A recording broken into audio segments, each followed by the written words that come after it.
মন্দিরের পূজার্চনা ও ধামাইল গানের মাধ্যমে বিজয় উৎসব পালন করলেন বড়জালেঙ্গা ইস্ট জিপির বিজেপি কর্মকর্তারা। মুখ্যমন্ত্রী হিমন্ত বিশ্ব শর্মার নির্দেশে বিজয় মিছিল না করেও বাজি পটকা না ফাটিয়ে মন্দিরের পূজার্চনা ও মহিলাদের ধামাইল গানের মাধ্যমে বিজয় উৎসব পালন করলেন ধলাই বিধানসভা সমষ্টির বড়জালেঙ্গা ইস্ট জিপির বিজেপি কর্মীরা। বৃহস্পতিবার দিনে বড়জালেঙ্গা ইস্ট জিপির 16 নম্বর গ্রামের মহাদেববাড়ি শিব মন্দিরে এই অনুষ্ঠানের আয়োজন করা হয়। এই জিপি থেকে বিজেপি মনোনীত আঞ্চলিক পঞ্চায়েত সদস্য পদ প্রার্থী হিসেবে বিজয়ী হয়েছেন দীপানাথ। এছাড়াও বিজেপি মনোভাবাপন্ন 7 জন পঞ্চায়েত সদস্য নির্বাচিত হয়েছেন। তাই দলীয় কর্মীদের মধ্যে ব্যাপক উৎসাহ উদ্দীপনা দেখা যায়। কিন্তু বর্তমান পরিস্থিতির দিকে লক্ষ্য রেখে মুখ্যমন্ত্রী হিমন্ত বিশ্ব শর্মার নির্দেশে বিজয় মিছিল না করে মন্দিরে পূজার্চনা করেন বিজেপি কর্মীরা। এ নিয়ে বড়জালেঙ্গা ইস্ট জিপির নবনির্বাচিত আঞ্চলিক পঞ্চায়েত সদস্য দীপা নাথ ও পঞ্চায়েত সদস্য পদে নির্বাচিত পূজা দাস বলেন, আমি বড়জালেঙ্গা ইস্ট জিপি থেকে দীপা নাথ, বিজেপি থেকে মনোনীত হয়ে আমি এপি সদস্য হিসাবে মনোনীত হয়ে জয়লাভ করেছি।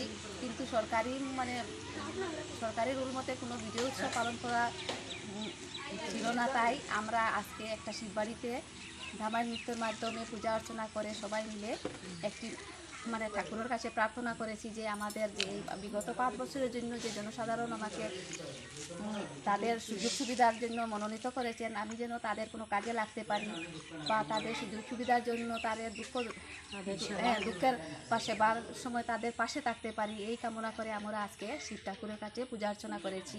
আর আমি আমার বড়জালেঙ্গা ইস্ট জিপির আমার সংগঠনের সর্বস্তরের কার্যকর্তা জনগণ, মা বোন, দাদা ভাই সবাইকে ধন্যবাদ দিতে চাই যে আমাকে আজকে বিজয়ী করার জন্য তার আশীর্বাদ এবং সহযোগিতায় আজকে আমি এই পদের দাবিদার হয়েছি। এই জন্য আমি সবার কাছে কৃতজ্ঞ থাকলাম।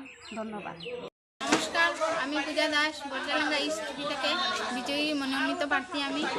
আর সরকারের আদেশে আমাদের এখানে কোনো বিজয়ী উৎসব করা হয়নি, তাই আমাদের এখানে 16 নম্বর গ্রামের শিববাড়িতে আমরা পূজা অর্চনা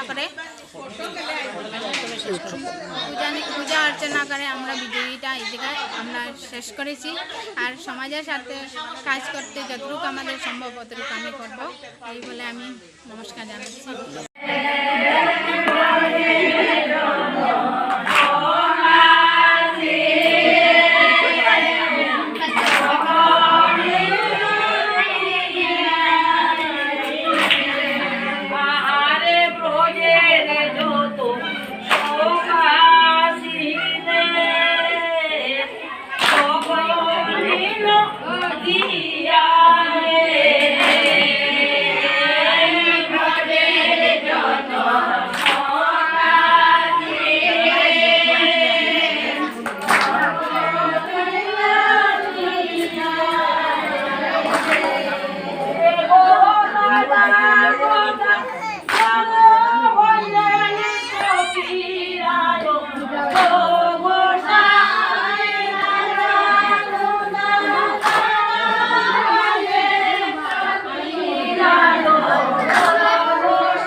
মহিলা সমিতির থেকে খালি একটা সংযোজন করছে।